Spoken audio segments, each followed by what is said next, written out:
It's important to know where we've been, otherwise we can't be clear about where we're going.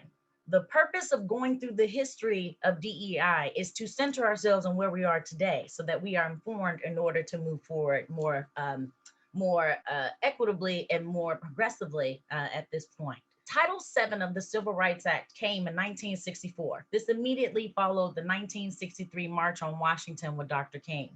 At this time, this federal legislation, note, federal legislation, made sure that it was illegal for employers with companies with more than 15 employees to discriminate in hiring, termination, promotion, compensation, job training, etc., on the basis of race, color, religion, sex, or national origin. This was an intense period of compliance, and as we have seen, DEI and compliance doesn't bode well. In fact, it creates a sense of resentment and resistance. But in the 70s and the 80s, it was more like assimilation. Yes, you can join, but it was not a safe space. Culture was not discussed. You were to conform to your environment in order to be accepted.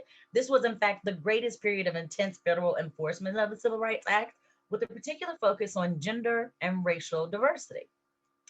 Then in the 80s and the 90s, we expanded discussion. We're not just going to talk about women and Black people or people of color. We're going to talk about all differences, focusing on making everyone aware of the sensitivities of differences. Now, while this approach, of course, is all inclusive, unfortunately, what it does is it starts to minimize the importance of how racism affects all of us, of how sexism affects all of us. And now we're focused on a lot of other elements that deprioritize some of the needs of the more marginalized communities.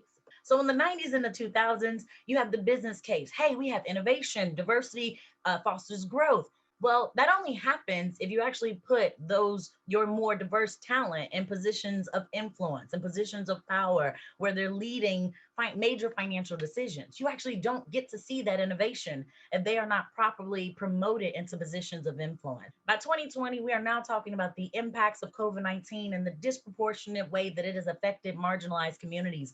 Women were disproportionately affected, people of color, the LGBTQ community. We were already struggling, and COVID really maximized that. But there's also a focus on anti-racism. With the unjust killing of George Floyd last year, it really sent the world into an uprising where the Black Lives Matter movement became a focus. So now everyone's focused on racial equity and social justice. At the same time, we have federal legislation by the last administration that basically says you can't even talk about racism and sexism. They called it sex and race stereotyping, which means you can't discuss this without essentially making assumptions about a group of people. Basically, you can't say men are sexist. You can't say white people are racist or that anyone is racist when that's actually not true. They were merely preventing the discourse, and you can't solve a problem you can't talk about. Unfortunately, at the beginning of this year, we had a president incited insurrection. This is a fact-based statement. This is not an opinion. So for anyone who might have a sentiment, I encourage you to Google and find research. But the degree of the sensitivity in these terms is huge, especially for communities like mine, where my grandmother had to hide under the bed from the KKK when she grew up in Selma, Alabama.